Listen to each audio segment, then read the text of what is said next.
তাহলে দেখা যেত রাষ্ট্রের অনেক বড় বড় কাজ মসজিদের ইমাম সাহেবদের দ্বারা সমাধান করা যেত।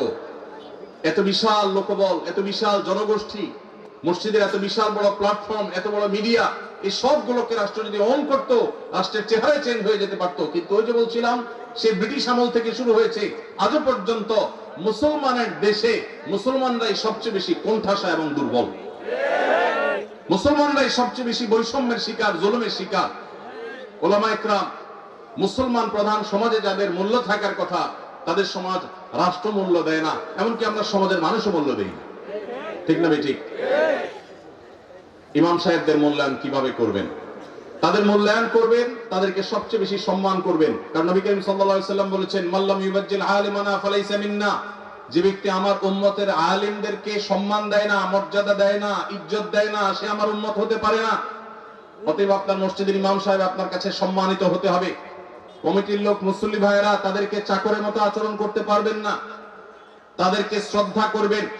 তারা নেতা, নেতার মতো মর্যাদা দিবেন, তাদের সঠিক কথাগুলো বলার অধিকার দিবেন, সুযোগ দিবেন, তাদের মিম্বরে স্বাধীনভাবে কথা বলার সুযোগ দিবেন, তাদের গলা চিপে ধরতে কাউকে দিবেন না।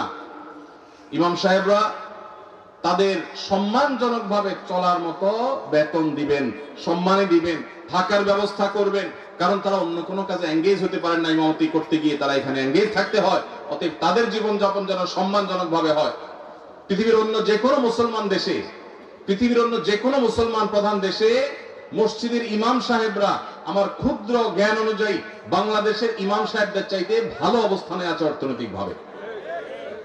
দুর্ভাগ্য আমাদের দেশে মানুষের, যে আমাদের দেশে মানুষের অনেক ভালো ভালো গুণ থাকলেও মসজিদে ইমাম খতিব সাহেবদের সম্মানী, তাদের বেতন ভাতা, এগুলো দেওয়ার ব্যাপারে আমাদের বেশিরভাগ মসজিদ কমিটির লোকেরা কার্পণ্য করে। মনে করে ইমাম সাহেবের বেতন আবার 20-30 হাজার টাকা, এত টাকা দিয়ে উনি কি করবে? এই এলাকায় যে সমস্ত ইমাম সাহেবরা আছেন, আমি কি কাউকে দেখতে পারি কেউ আছেন ইমাম সাহেবরা? কোথায়? আপনার বেতন কত ভাই?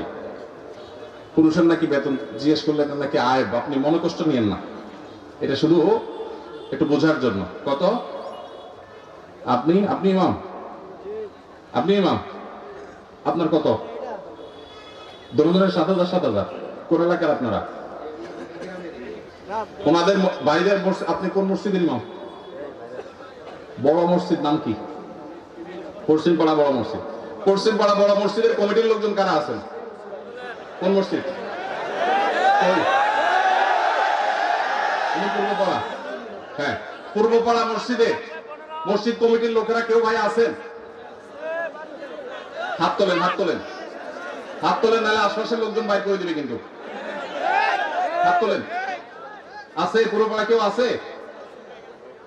আছে? থাক, আমরা ওনাকে দেখাতে চাই না। আছে?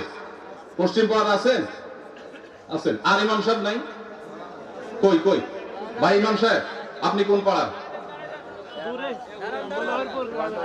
একটু দাঁড়ান, কষ্ট করে একটু দাঁড়ান। কোন গ্রামের ইমাম আপনি? হ্যাঁ, মনোহরপুর। আপনার বেতন কত ভাই? 5,500। এই মনোহরপুরের মসজিদ কমিটির কেউ আছেন? মুসল্লি কেউ আছেন কিনা অন্তত? যারা আছে হাত তোলেন তো। মুসল্লি কারা? কেউ হাত তুলবে না। কমিটির একজন পাওয়া গেছে? মুসল্লি। আচ্ছা থাক। আর ইমাম সাহেব কে আছে? বলেন। আপনি ইমাম ভাই, আপনার বেতন কত? হ্যাঁ, মসজিদ থেকে বেতন কত বলতেছি?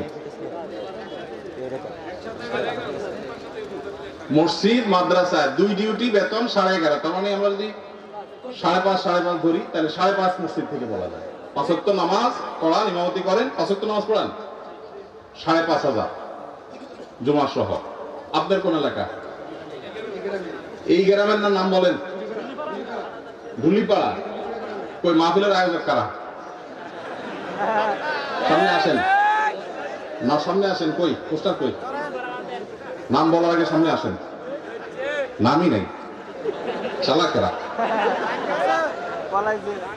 আচ্ছা, আর ইমাম সাহেব আছেন আর 1-2 জন?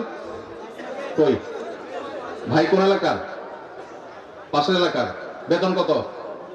হ্যাঁ, 8,000। কোন এলাকার? নোয়াগ্রাম।